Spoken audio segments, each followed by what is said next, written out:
तो योद्धाओं, कल मेरे को एक स्टूडेंट ने पूछा कि क्या इस एग्ज़ाम को प्रिपरेशन के लिए 3-4 महीने सफिशिएंट है। तो मेरा ओपिनियन अगर आप मानो तो अगर इस एग्ज़ाम को तैयारी आप कर रहे हो अच्छे से, तो कंप्लीट 1 साल आपको चाहिए होगा। पूरा 1 साल आपको लेके जाना पड़ेगा और वो भी कंटिन्यूअसली बहुत अच्छे से सारे पॉइंट्स को कवर करते हुए आपकी सिलेबस चलनी चाहिए। तब आप जाके 1 महीना में उस लेवल पे टच कर पाओगे कि आप कॉम्पिटिटिव हो पाओ। अधिकतर लोग कॉम्पिटिटिव होते नहीं हैं और लेकिन वो कंपटीशन में टिकना चाहते हैं। मतलब क्या हुआ कि आपकी चाहत तो है सिलेक्शन की, लेकिन उसके लिए जो डिज़ायर्ड मेहनत करने की ज़रूरत है वो आप नहीं करना चाहते हो। वो आप चाहते हो 2-3 महीने में थोड़ा मोड़ा मेहनत करके हम सेलेक्ट हो जाए। तो आपको मैं बता दूं, इस एग्ज़ाम में कंपटीशन बहुत हाई होता है। मुश्किल से कितने 100-150 लोग ही सेलेक्ट हो पाते हैं, 200 लोग सेलेक्ट हो पाते हैं और इतने सारे लोग एग्ज़ाम देते हैं। उसमें से भी कितने सारे लोग वो होते हैं जो ऑलरेडी सेलेक्टेड होते हैं, जिनको पाथ पता होता है इस मोड का, और वो आपके इस सीट्स को और कम कर देते हैं। तो अगर इस कंपटीशन में अगर आपको टिकना है तो आपको 1 साल तक लगातार बिना रुके मेहनत करते रहना पड़ेगा, तब आप कहीं जाके कॉम्पिटिटिव हो पाते हैं। उसके लिए भी आपको कॉन्सेप्ट की क्लैरिटी, करंट अफेयर से रेगुलरिटी और रिटन प्रैक्टिस की सिंप्लिसिटी आपको होना चाहिए, तब जाके आप इसमें और इफ़ेक्टिव हो पाते हैं। तो अगर अभी आप करंट अफेयर में देख रहे होंगे तो भारत के मुख्य प्रधानमंत्री जो हैं, यूक्रेन भी गए थे, पोलैंड भी गए थे, उससे पहले रशिया भी गए थे, और अभी बात चल रही है कि एससीओ समिट जो पाकिस्तान में होने वाला है, वहाँ भी जाने की बात चल रही है। तो ये सारी इवेंट्स आपके लिए बहुत इम्पॉर्टेंट हो जाते हैं। आपकी करंट अफेयर के पोर्शन में आपको एसे के लिए भी इम्पॉर्टेंट होता है और पेपर 7 पार्ट 2 के पोर्शन के लिए भी इम्पॉर्टेंट होता है। तो ये सारी एक्टिविटीज़ को आप फॉलो करें, देखें कि एक्चुअल में हो क्या रहा है, इससे क्या वर्ल्ड मैप में क्या इफ़ेक्ट आता है। जैसे मोदी जी के बारे में बोला जाता है कि वो एक साथ यूक्रेन और रसिया दोनों से मिल के बात कर सकते हैं, उनके बीच पीस इस्टेब्लिश कर सकते हैं। वो क्या ऐसा करना चाहते हैं कि अमेरिका के प्रेसिडेंट भी उनसे बात कर रहे हैं कि इनके बीच शांति समझौता करा दिया जाए। अभी आप देखोगे कि इज़राइल में लेबनान का एक आतंकी समूह है हिजबुल्लाह, उसने अटैक करने की बात की। तो यहाँ पे ये सारी एक्टिविटीज़ आपको पता होना चाहिए, जिससे आप इंटरनेशनल अफेयर के मामले में थोड़ा सा अपनी पकड़ अच्छा बना सकते हैं। अभी आप देख रहे हो पेरिस में क्या हो रहा है, हमारी पैरा ओलंपिक चल रहा है। तो आप पैरा ओलंपिक के ऊपर भी ध्यान लगा के रखोगे। हमारा परफॉर्मेंस देखा गया है कि जो मेन ओलंपिक होता है उससे ज़्यादा अच्छा परफॉर्मेंस हमारे पैरा एथलीट करते हैं। पैरा एथलीट में हमारा मेडल्स ज़्यादा मिलते हैं, मेडल टेली में हमारा रैंक भी ऊपर होता है। तो ये सारी चीज़ें आपको अभी पैरा ओलंपिक के दौरान सब कुछ देखते रहना है। उसके कौन से खिलाड़ी हैं, क्या खेलते हैं, कैसे खेलते हैं, उसके स्पोर्ट्स के बारे में भी आप जानेंगे। आपका पेपर 7 पार्ट 2 इससे बहुत अच्छा हो जाता है। आप यकीन मानना, अगर आप हमेशा करंट अफेयर से जुड़े हो तो पेपर 7 पार्ट 2 में आपको कभी भी दिक्कत नहीं आने वाली है।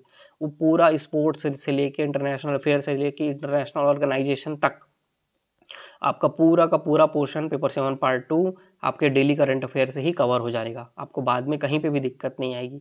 तो आप पूरा 50 नंबर आप जो देख रहे हो पूरा कवर हो जाएगा। और जो इधर उधर से क्वेश्चन भी पूछते हैं जिसमें लोग हाथ पैर खड़े कर लेते हैं, उसमें भी आप कंफर्टेबल जोन में खड़े होकर क्वेश्चन को अटेम्प्ट कर सकते हो। तो ये सारी चीज़ें हैं। पैरा ओलंपिक आप देखिए, उसके सारे खिलाड़ियों के बारे में पढ़िए और उस खेल्स के बारे में भी थोड़ा सा जानकारी रखिए। तो ये रहेगा आपका पैरा ओलंपिक के बारे में। अभी करंट अफेयर में एक बहुत इंपॉर्टेंट चीज चल रहा था, भीष्म क्यूब। तो आप भीष्म क्यूब के बारे में भी जानिए कि यूक्रेन गए थे हमारे प्राइम मिनिस्टर, तो भीष्म क्यूब को भी दिया। तो वो हमारे सॉफ्ट पावर को भी इम्प्रूव करने के ऊपर हमारी बात चल रही थी। अभी एक यूएस के डिप्लोमेट हैं, यूएस के डिप्लोमेट ने भारत के बारे में बोला कि 1970-80 के दौर में भारत ने मतलब 1970-80 के दौर में अमेरिका ने पाकिस्तान और चीन का उस समय सपोर्ट करते थे। उस समय अमेरिका जो था वो पाकिस्तान और चीन का अलाई कंट्री था, समर्थक देश था, इनका बहुत सपोर्ट करता था। तो अब जो पाकिस्तान का समर्थक है वो ऑलरेडी नेचुरली इंडिया का थोड़ा सा एनिमी बन जाएगा। तो अब इंडिया का एनिमी टाइप का कंट्री बन गया अमेरिका, तो इस वैक्यूम को कौन फिल किया? रशिया। तो आप देखोगे हमारे इंडिया में रसिया के लिए एक सबके ऊपर एक सॉफ्ट हार्ट होता है। सब कोई अगर किसी को भी चूज़ करने बोलो तो जो इंटरनेशनल अफेयर में थोड़ा सा जानकारी रखते हैं वो अमेरिका के बजाय रूस को अपना एक नेचुरल पार्टनर मानते हैं, एक रिलायबल पार्टनर मानते हैं, ट्रस्ट वर्दी पार्टनर मानते हैं। तो ये सारी चीज़ें आपको डिप्लोमेसी में सीखना होता है, आप सीखते हैं। तो ये भी आपके करंट अफेयर का पार्ट है। तो इसमें मैंने यूज़ किया एक टर्म सॉफ्ट पावर का, इसके बारे में बाद में कभी चर्चा करेंगे। बस आपको ये पता होना चाहिए कि सॉफ्ट पावर नाम की कोई चीज़ हुई है। और जो भीष्म क्यूब दिया गया है उसके बारे में भी थोड़ा सा आप जानकारी रखेंगे। पैरा ओलंपिक के बारे में तो आपको पता होना ही चाहिए। इसके बाद आज के टारगेट में आपको मिला होगा एक PDF, जिसमें आप देखेंगे कि आपके पास जैसे प्रीलिम्स का बुक होगा जिसमें आपने लोकगीत लोक संस्कृति के बारे में पूरा पढ़ा, लेकिन बहुत सारा पोर्शन जो था थोड़ा फैक्चुअल था आपके प्रीलिम्स वाले बुक में, उसको डिस्क्रिप्टिव रूप में पढ़ना भी हमारे लिए मेंस के लिए बहुत ज़रूरी होता है। अगर आप उसको डिस्क्रिप्टिव रूप में पढ़ते हैं तो थोड़ा उसमें कॉन्सेप्ट की क्लैरिटी और बढ़ जाती है, क्योंकि आपको उसके बैकग्राउंड के बारे में भी समझ में आ जाता है, जिससे आपका प्रीलिम्स में भी स्ट्रांग होता है और मेंस में भी स्ट्रांग होता है। तो एक PDF जो आपको मिला है उसको पढ़िए, पूरा का पूरा PDF पढ़िए। समय लग सकता है, इसलिए आज को सिर्फ आपको एक ही टारगेट मिला है, उस PDF को 5 से 10 बार पढ़ने की कोशिश करिए और कल हम लोग इसके ऊपर एक टेस्ट लिखेंगे। इसके बाद हमारा पोर्शन में सिर्फ और सिर्फ टूरिज्म वाला, पर्यटन वाला पोर्शन बचेगा। जो इसके सिलेबस में आपको अभयारण्य, राष्ट्रीय उद्यान भी लिखा हुआ है, वो हम लोगों ने जियोग्राफी वाले पोर्शन में किया हुआ है।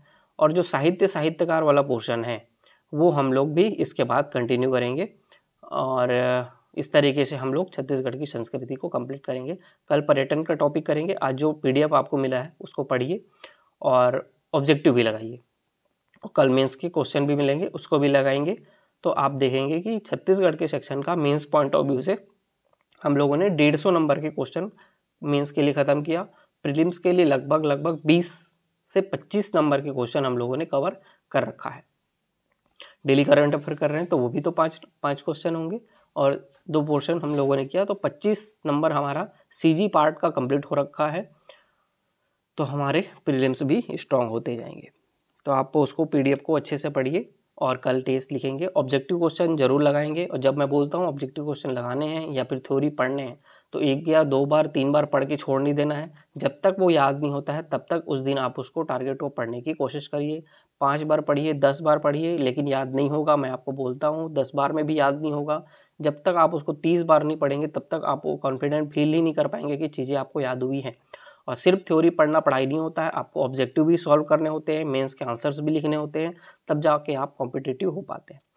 छत्तीसगढ़ी में तो वो होगा। अब आप हिंदी के जो क्वेश्चन आप कर रहे हो, लोकोक्ति वाला पोर्शन हम लोग कर रहे हैं, उसके क्वेश्चंस आप लिखो। पहला लिखोगे ठंडा करके खाओ, ठंडा करके खाओ, तेल देखो तेल की धार देखो, तेल देखो तेल की धार देखो, दाल भात में मूसरचंद, दूध का दूध पानी का पानी, दोनों हाथों में लड्डू, न नाव मन तेल होगा, न राधा नाचेगी, नीम हकीम खतरा ए जान, नेकी और पूछ पूछ, न सांप मरे न लाठी टूटे, न कार खाने में तूती की आवाज़ कौन सुनता है,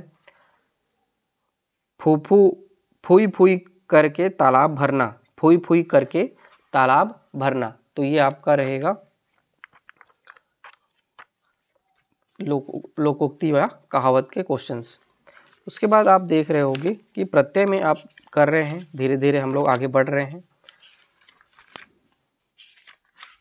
आपने कल 2 पेज पढ़ा होगा, आज फिर 2 पेज पढ़िए और पिछले कल जो पढ़ाया था उसके क्वेश्चंस लिखिए। पहला क्वेश्चन आपको मिलता है स्थानीय, रंगीला, इच्छुक, बाजारू, आग्नेय, कौंतेय, फुफेरा, मंझोला, बहनोई, राजकीय, एकबारगी, अद्यतन, ज्ञातव्य। इसके आप मूल शब्द और प्रत्यय अलग करके लिखोगे। इसके अलावा आप एला, एला और ईला, तन और कार, इसके आप 3-3 शब्द बनाओगे प्रत्यय के साथ।